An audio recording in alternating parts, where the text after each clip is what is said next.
What's going on, everyone? So, Jarred Vanderbilt appears to be inching closer and closer to a return, which would be massive for the Lakers, right? He's gotten to get some workouts in, was doing practice with the G League and then came up to the main roster. He's probably still about a week or so away, but point is that he is right around the corner. He would be huge for the Lakers. Just to give you that other athlete, the defensive guy, that point of attack with size that can defend essentially 1 through 5, guy that can help with the rebounding, help protect the rim, help get out in transition, create turnovers, right? Obviously, offensively, he's always been a little bit of a liability, but he still impacts the offensive side of the ball, just not in the traditional sense, right? Him creating turnovers, both regular and live ball, lead to more opportunities for the Lakers. Rebounds, both defensively and offensively, lead to more opportunities for the Lakers. Him just getting stops, right, leads to more opportunities for the Lakers. Jarred Vanderbilt impacts the game in a multitude of ways, and the Lakers really need, I wish we had, 5 Dorian Finney-Smiths like I've talked about, right? Jarred Vanderbilt gives you more elite defense. He doesn't give you the offense that Dorian Finney-Smith gives you, but he gives you Jarred Vanderbilt is one of, if not the best on-ball defender in the entire NBA, right? Like, he's ridiculous in that regard. So I'm really excited, really glad that Vando's coming back. He's right around the corner. Again, hopefully it's sooner rather than later. Also, this is a great month for him to come back because the Lakers have so many games. They still have like 10 games this month. They have a game pretty much every other day. Now we got confirmation and word that, Lakers are playing the Spurs and stuff like that. So it's nice that, they have so many games this month because you want him to get as many games under his belt as possible. Also, a couple games got postponed. Obviously, the reasoning as to why is unfortunate, but the fact that it did that's just more games later on down the road that Vando will get to play in. The more games, the better. As long as Vando's healthy and ready to go, like full level Vando, right? The Vando we know and love, because it's going to take him a while to get there. But as long as he gets to that point by the playoffs, I'm good. But here's the problem, right? Not with Vando in particular, but Christian Wood. What is going on with Christian Wood? Right? Maybe there's an update or something that's around the corner. Right? At least at the time of recording this video, there is nothing. And it's really unfortunate because Christian Wood is a guy that I was really stoked that the Lakers got. Many Laker fans were really stoked that the Lakers got. Talk about, a 6'10", versatile, can play essentially 4 or 5, on occasion even slot in and play the 3, as we saw, in that in-season tournament game, right, where he was literally clamping up and giving Kevin Durant fits. Right? He's not the greatest rim protector, but he's good as a help defender. But it's more so of just his versatility and help off the bench, being a 17-6 guy off the bench that can help rebounding, slot alongside Anthony Davis, play a role in the Lakers rotation, right? He is also the closest thing that the Lakers have to Anthony Davis. And what I mean by that is not like he's close to Anthony Davis's talent level or anything like that, but as far as like the versatility goes on the offensive side of the basketball, as far as big men go, right? He's a guy that, so like when you put Anthony Davis on the bench, you're bringing in Jackson Hayes, you're bringing in Christian Koloko, guys like that. So you don't have the offensive versatility that you have when Anthony Davis is out there.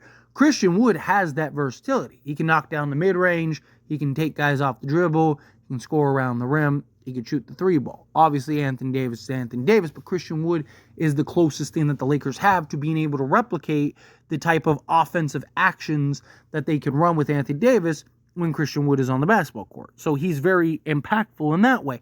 And he was incredibly value signing, right, that several teams wanted and the Lakers ended up getting. And last season, he was a disappointment, but I don't really put that on him. Look at like Spencer Dinwiddie and what he's doing for the Dallas Mavericks. Look at how good he's been for Dallas this season. Why is that? Oh, because Spencer Dinwiddie is playing his position. He's a point guard. I understand he's 6'6", right, and has whatever 7-foot wingspan or whatever it is, right? But he's a point guard. That's what he is, right? And it's what he's played his entire career. Yet Darvin Ham thought it was a great idea to play him as a 3-and-D wing. And what's even crazier is The one game where he got to play point guard was when D'Lo was out. It's the only game the Lakers won last year without D'Angelo Russell. And Spencer Dinwiddie played point guard, and what was it, like 20, what do you have, like 26-9 or something like that? And Darvin Ham still was like, great job, you're still the 3. It's like, what? Right? But now look, he gets to go to a team, he gets to be the point guard, and he's having a great season again. Christian Wood. That's why I brought that up. It's Christian Wood.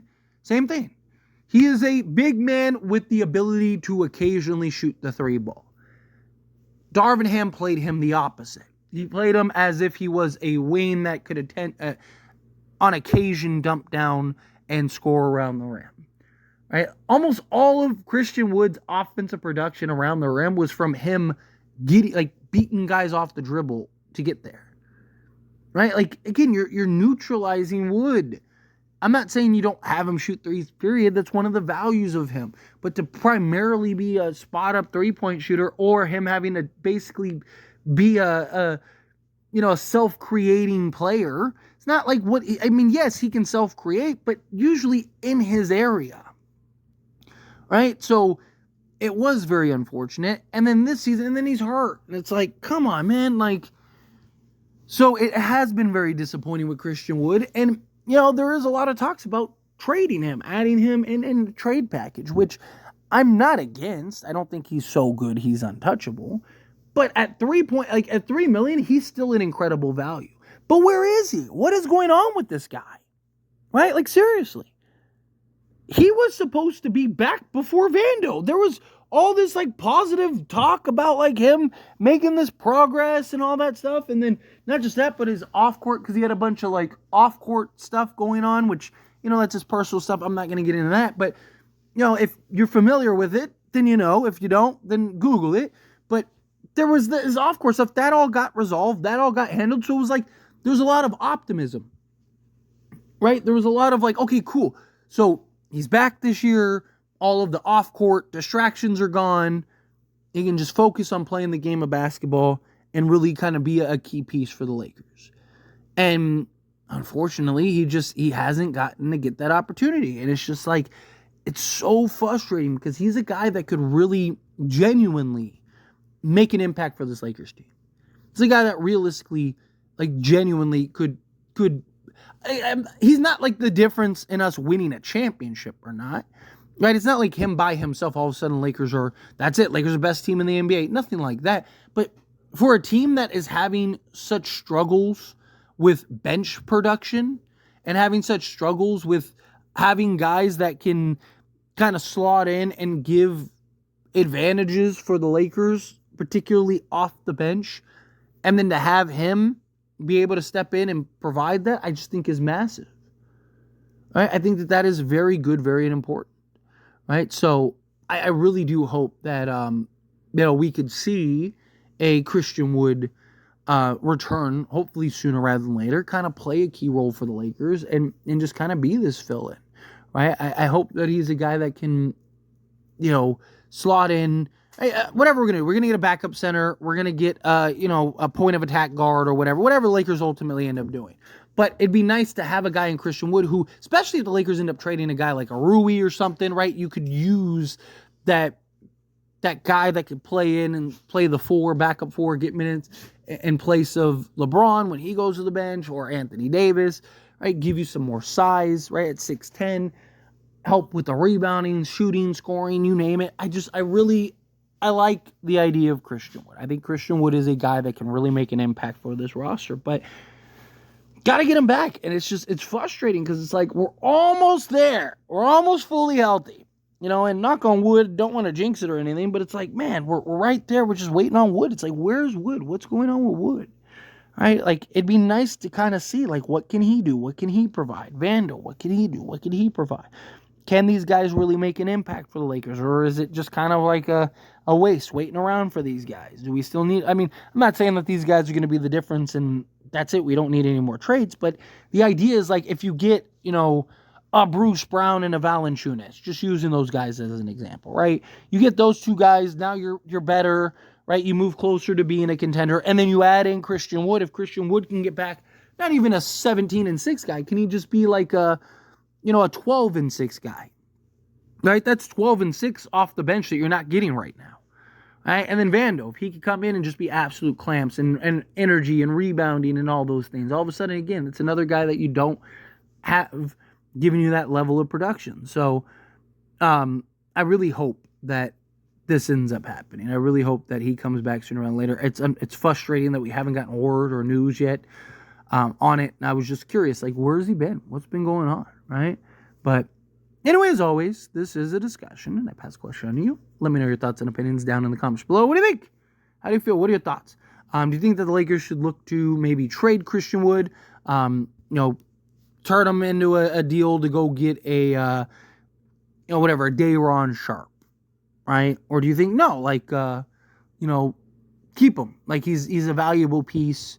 He's a guy that could really bolster the back. My only main argument for wanting to keep him is that if he can get back, like, he's worth the risk, because if he can get back to being the guy we know he can be, then he is incredibly undervalued, right? He's an incredibly valuable asset at that point for the Lakers, because making $3 million a year, right?